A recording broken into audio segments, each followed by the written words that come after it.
ભાવનગર મહાનગરપાલિકા વેરામાં 30% તોતિંગ વધારો કરવા જઈ રહી છે. રહેણાંક અને બિન રહેણાંકમાં ટેક્સ વધારાની તમામ તૈયારીઓ થઈ ગઈ છે. આગામી 19 ફેબ્રુઆરીએ બેઠક મળશે. જો મહાનગરપાલિકાએ મંજૂરી આપી તો વધારો અમલી બનશે.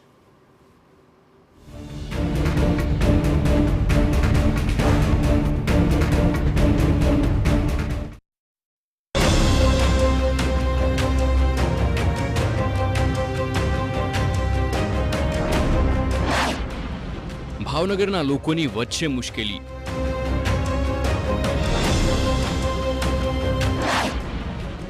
મહાનગરપાલિકાએ આપ્યો મોટો ઝટકો.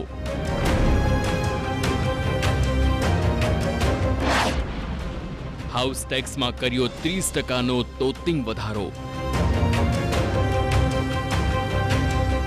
ભાવનગરના નગરજનોને સંતોષકારક સેવા સુવિધા આપવામાં ઊણી ઉતરેલી મહાનગરપાલિકા હવે ઘરવેરામાં 30%નો વધારો ઝીકવા તૈયાર થઈ છે. આગામી વર્ષ 2025-26ના નાણાકીય વર્ષમાં હાઉસ ટેક્સના દરમાં 30.76%નો વધારો તંત્ર દ્વારા સૂચવ્યો છે. ભાવનગર મહાનગરપાલિકાનો મિલકત વેરો હાલમાં રહેણાંક ચોરસ મીટર દીઠ 13 રૂપિયા અને બિન રહેણાંકમાં 26 રૂપિયા અમલમાં છે. પરંતુ આવકના સ્ત્રોત મર્યાદિત હોવાથી મિલકત વેરાના દરમાં સીધા જ 30.76%નો વધારો કરી રહેણાંકમાં 17 રૂપિયા અને બિન રહેણાંકમાં 34 રૂપિયાનો વધારો કરવા માટે તંત્ર વિચાર કરી રહ્યું છે. કે ભાવનગરની અંદર સામાન્ય માણસ રહી રહ્યા છે, સાથોસાથ રત્ન કલાકારોની મંદી છે, પ્લાસ્ટિક ઉદ્યોગની અંદર મંદી છે. એની અંદર હજી એ મંદીની અંદર સામાન્ય માણસ માંડ એનું જીવન જીવતા હોય છે. એવા સમયમાં બીએમસી જ્યારે 30% ટેક્સ વધારો નાખવાનું વિચારી રહી છે, એ ખૂબ જ દુઃખની બાબત છે. જોકે તંત્રે સૂચવેલ વેરો વધારો માન્ય રાખવો કે નહીં તે નિર્ણય સાધારણ સભામાં ચૂંટાયેલા સભ્યો કરશે.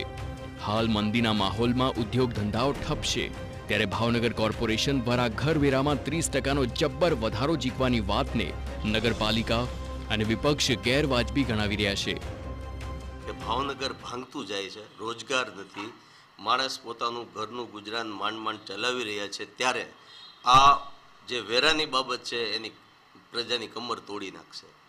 ભાવનગરની પ્રજાને ધ્યાનમાં રાખી અને હું તો વિનંતી કરું શાસકોને કે વેરો ન વધારે, અને જો તેમ છતાંય વધારશે તો વિરોધ પક્ષ ચલાવી લેશે.